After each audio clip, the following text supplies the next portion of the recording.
ডান পাশের মাটি এমনভাবে চাপ দিবে, ডান পাশের হাড়গুলো ভেঙে বাম পাশের হাড়ের মধ্যে ঢুকে যাবে। বাম পাশের মাটি এমনভাবে চাপ দিবে, বাম পাশের হাড়গুলো ভেঙে ডান পাশের হাড়ের মধ্যে ঢুকে যাবে। মাথার দিক থেকে চাপ দিবে, পায়ের দিক থেকে চাপ দিবে, উপরের দিক থেকে চাপ দিবে, নিচের দিক থেকে চাপ দিবে। মুয়া যেমন হয়ে যায়, মুড়ির মুয়া যেমন হয়ে যায়, মানুষটা এরকম হয়ে যাবে। ও ভাই, কবর থেকে যতই পালানোর চেষ্টা করেন আপনি আমি পালাতে পারবো না। এজন্যই কবরের প্রস্তুতি গ্রহণ করা চাই। আল্লাহর নবীর সাহাবী হযরতে উসমান ইবনে আফফান রাদিয়াল্লাহু তাআলা আনহু যখনই কবরের পাশ দিয়ে যাইতেন, কবরের সামনে দাঁড়ায় যাইতেন, হযরতে উসমান কবরের সামনে দাঁড়ায় যাইতেন, হাউমাউ করে কান্নাকাটি করতেন। হাদিস শরীফের মধ্যে এসেছে হযরতে উসমানের কান্নার কারণে দাড়ি মুবারক ভিজে যাইত। হযরতে উসমান হাউমাউ করে কান্নাকাটি করতেন। তার সমস্ত লোকেরা, অন্য অন্য সাহাবীরা এসে আরজ জানাইল, হে খলিফাতুল মুসলিমিন হযরতে উসমান, আপনি কবরের পাশে দাঁড়ায়া কেন এইভাবে হাউমাউ করে কান্না করেন?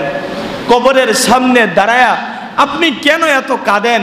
হযরতে উসমান রাদিয়াল্লাহু তাআলা আনহু চোখের পানি ছেড়ে দিয়ে বললেন, হে সাহাবীরা শুনো, হে নবীর সাহাবীরা শুনো, কবরের জগৎ হলো আসল জগৎ। কবরের জগৎ হলো আখিরাতের প্রথম ঘাঁটি। কেউ যদি কবরের জগতে পার পেয়ে যায়, আখিরাত তার জন্য সহজ হয়ে যাবে। আর কেউ যদি কবরের জগতে আটকা পড়ে যায়, কেউ যদি কবরের জগতে গ্রেফতার হয়ে যায়, আখিরাত তার জন্য কঠিন হয়ে যাবে। আমি ওই কবরের ভয়ে আমি নিজের চোখের পানি ধরে রাখতে পারি না। আমি কবরের ভয়ে নিজের চোখের পানি ধরে রাখতে পারি না। ও মুহতারাম ভাই, কবর প্রত্যেক দিন আমাকে আপনাকে সম্বোধন করে বলতে থাকে, আনা বাইতুল ওয়াহদা, আমি একাকিত্বের ঘর। দুনিয়ার হাইসিয়তে একটু চিন্তা করে দেখেন, একজনের ঘরে সুন্দর ফার্নিচার আছে, ভালো ব্র্যান্ডের ফ্রিজ আছে, সুন্দর সুকেস আলমারি সব কিছু আছে, কিন্তু তার কোনো সহপাঠী নাই, ঘরে সে একা। তার কাছে ঘর কি ভালো লাগবে? আরো জোরে বলেন, ভালো লাগবে? গত কিছুদিন আগে বিখ্যাত একজন লোক, আমাদের বর্তমান সময়েরও পরিচিত একজন লোকের শ্বশুর, সে সুসাইড করেছিল, আত্মহত্যা করেছিল। লাইভের মাধ্যমে এসে এই কথা বলে আত্মহত্যা করেছিল যে আমার টাকার অভাব নাই, আমার কোনো কিছুর অভাব নাই, কিন্তু এই একাকী যন্ত্রণায় আমি আর সহ্য করতে পারতেছি না। একাকিত্বের যে একটা কষ্ট, সেটা আমি সহ্য করতে পারতেছি না, এজন্য আমি দুনিয়া ছেড়ে চলে যাচ্ছি। কিন্তু তার সব আছে, স্ত্রী আছে বাহিরে, ছেলে আছে, মেয়ে আছে, মেয়ের জামাই আছে, সবাই আছে, কিন্তু কেউ দেশে নাই, সবাই বাহিরে। তো সে নিজেকে একাকিত্ব এই বিষয়টা বুঝাইতে পারতেছে না, একাকিত্ব সহ্য করতে পারতেছে না। তো এই কবর চিৎকার দিয়ে বলতেছে, জানা বাইতুল ওয়াহদা, আমি একাকিত্বের ঘর, এখানে কোনো সাথী তুমি খুঁজে পাবে না। কবর আবার চিৎকার দিয়ে ডাক দিয়ে বলে, আনা বাইতুদ দুধ, আমি পোকা মাকড়ের ঘর। কবর ডাক দিয়ে বলে, আনা বাইতুদ দুধ, আমি পোকা মাকড়ের ঘর।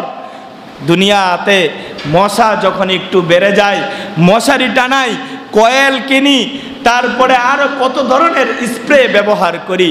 ভাই একটু চিন্তা করে দেখেন, কবরের মধ্যে যখন রাখা হবে, মশারি দেওয়া হবে না, কয়েল দেওয়া হবে না, ফ্যানও থাকবে না, এমন একটা ঘরের মধ্যে রাখা হবে।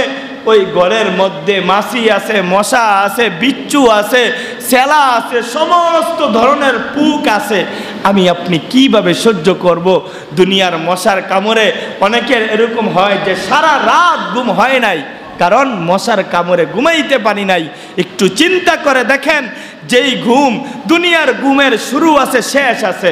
দুনিয়ার ঘুম হয়তো 5 ঘন্টা 6 ঘন্টার ঘুম, কিন্তু বছরকে বছর, যুগকে যুগ যেই জায়গার মধ্যে আমাকে আপনাকে শুয়ে থাকতে হবে, রাত নাই, দিন নাই, সকাল নাই, দুপুর নাই, রাত নাই, কোনো সময় নাই, সর্ব অবস্থায় শুয়ে থাকতে হবে, ওই ঘরের জন্যে আমি আপনি মশারি বানাইলাম কিনা? ওই ঘরের জন্য আমার আপনার মশারি আছে কিনা?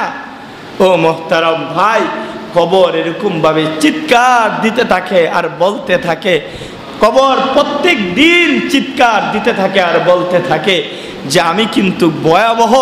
কবরের আযাব কেমন হবে কিতাবের মধ্যে লেখা হয়, কবর কেমন হবে, ডান পাশের মাটি এমন ভাবে চাপ দিবে, ডান পাশের হাড়গুলো ভেঙে বাম পাশের হাড়ের মধ্যে ঢুকে যাবে।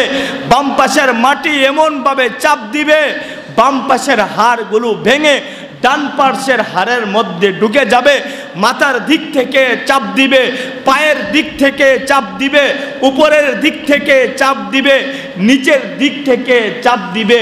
মুয়া যেমন হয়ে যায়, মুড়ির মুয়া যেমন হয়ে যায়, মানুষটা এরকম হয়ে যাবে। এই কবর অত্যন্ত ভয়াবহ একটি জায়গা। ভাই আসুন কবরের প্রস্তুতি গ্রহণ করি, কারণ কবর থেকে যতই আপনি পালানোর চেষ্টা করেন, আপনি কবর থেকে পালাইতে পারবেন না।